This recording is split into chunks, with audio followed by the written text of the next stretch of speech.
non-fishing and masses. The masses. So should we call it M, little m, right? Because mass is denoted little m, capital M is moment. So little ma maybe? A is 40 kilograms. And MB is 90 kilograms. And the first thing I would do here, as soon as I write down mass, I convert it to weight. Because if I forget to do it, I'm going to carry 40 kilograms and I'll get everything wrong. So right away, I'm going to go weight of A is equal to mg. So 40 times 9.81 is? 392. John, Yeah. can you see the paper down a bit on the... Oh, yeah. Thanks. Thank you. Good. What was it? 392. I'm sorry, say it again. 392. 392. Is there a decimal or no? No. Okay. And that units would be newtons. And then the weight of B would be mg. 392.4. Huh? I got 392.4. Somebody else get something? So your calculator cues might just be not carrying out to decimal places, because if it's 9.81, can somebody else get a I decimal? did 9.8, sorry. He's probably right. Okay. And then what about the next one? 90 times 9.81? 882.9. Okay. Newtons. Is there anything else in the words that we should write down? I don't think so. There's nothing really else numerical. Smooth, so static friction is 0. Right. And we're not going to do friction problems until more than halfway through the course. So it's going to start to be standard. Did everybody hear me? We're not doing friction until more than halfway through the course. And then what do they want us to find? And actually, while I do that, I'm going to start making up the table at the same time, because there's going to be a whole bunch of things I'm going to have to put in here. So, Paul, you want to start giving me some? Is it okay that we're starting to do this together already? Mhm. Yeah? Okay, Paul, what are some forces? Normal at A. Okay, normal at A, and I'm going to do my scrap sketch. Okay, what else? Normal at B. And Normal at B. And let's. force from A. But wait, let's discuss those two first. Do we know their magnitudes? No. No. Directions? Yeah. Yeah. Okay. Let's go. Kelly, you go to some more. The force of A to B. Okay, so the normal in between these two guys, right? So could we call it normal AB? Does that sound okay? Is that how you do it? Normal. Okay. Yeah, because it's a compressive force, so, Okay. A's pushing on B, B's pushing on A.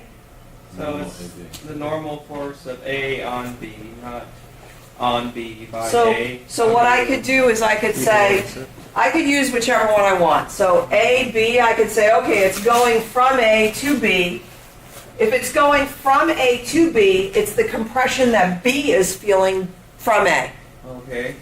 If we call it NBA, it implies that the force is going from B to A, so it's what A is feeling from B. But in the end, isn't NAB and NBA the same? Yeah. Right? So I could just list it as NAB if I want. I could say that they're equal and just say one value.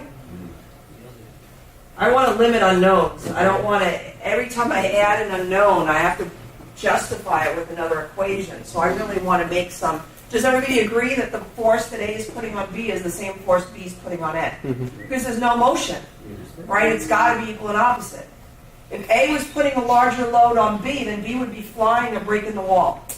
Well, it's not a wall, it's an inclined plane. Chris? But I can write it either way. You could write it whichever way you want. I think I learned it on B by A. I mean, I don't know. I just want to make sure I'm doing the Yeah, no, I think we standard. could all make our own notation. Okay.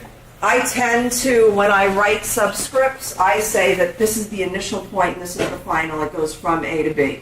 That's how I think of it, but it doesn't really matter. You could call it whatever you want. Because in the end, you're going to be showing it in the drawing. One thing, Paul, maybe you're going to say this. We know the direction of A to B, do we? I just put a check mark there. Do we know the direction? Do we know if it's horizontal or up or down? We don't. What? This is really supposed to be a question mark.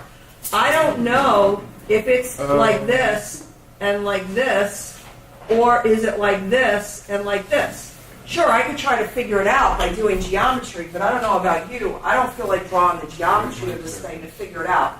I'd rather just say, I don't know, figure out a direction and just call it their theta angle here. So there really are two unknowns in terms of this. I don't know the magnitude of that normal, and I don't know if it's upward or downward or horizontal. Paul. Okay, so smooth surfaces, I think I'm just trying too hard in this reading this. It says, force exerted by cylinder A on cylinder B when the cylinders are in equilibrium, assume that all surfaces are smooth. So these things, if you drop them into this groove, they're going to roll back and forth, but all surfaces are smooth, there's zero friction, and they're going to come to some nice happy, wouldn't that necessarily be horizontal? Not at the geometry. We have a 30-degree incline. I mean, to our naked right. eyes, it looks like it's horizontal. If I put a dot in the center of one of the cylinders and put a dot in the center of the others, to my eye, it looks like it's horizontal. But one incline is up at 30 degrees, one's up at 15 degrees, one has a diameter of 200 millimeters, the other one, Yeah, I think you're it says right. 400. Yeah. Who the hell knows? Yeah. It might be a little bit off. And in the end, I did this whole problem, and it actually is not It's horizontal. not horizontal, so we don't So know. we don't Okay. know. We can't just say, oh, it looks horizontal, so therefore it is. So we have to use a theta angle. So we basically don't know the magnitude of this force, and we don't know its direction. This is the first setup problem, the first problem we set up where we don't know its direction. Is that correct? This is the first one. Okay. So Matt, what else? So far we have normal A and B. We have a normal between A and B. What else do we have? What are the forces at present? The given gives you a hint. Wait, The weight A and weight B. And do we know them? Yeah, we know them. Do we know their direction? Yeah. Okay, David, anything else? So we have the two normals from the inclined plane. We have the normal between the cylinders. We have the weights. Anything else? No, that's it. So David, how many unknowns do we have? 4. 4 unknowns. How many equations do we need? 4. Is it 2D or 3D? 2. So how many bodies do we need to analyze? 2 bodies. Okay, now we're going to spend some time drawing 3-body diagrams. I'm going to erase the steps here. Is that all right?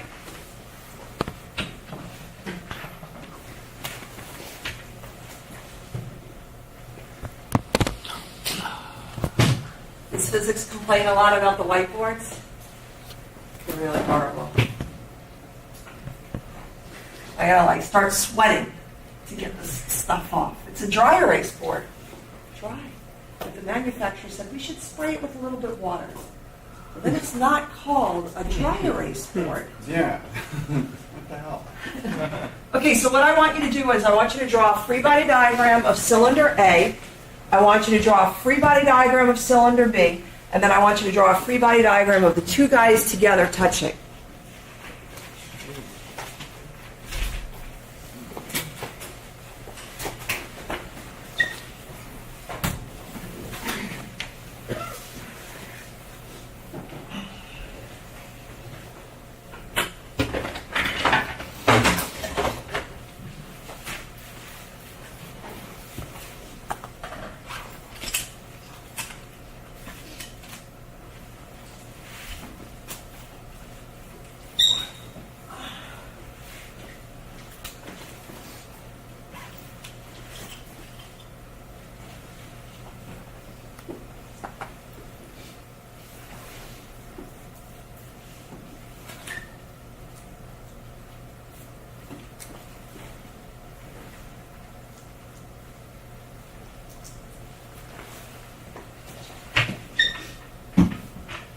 Do you have to pause now, or is it still taping?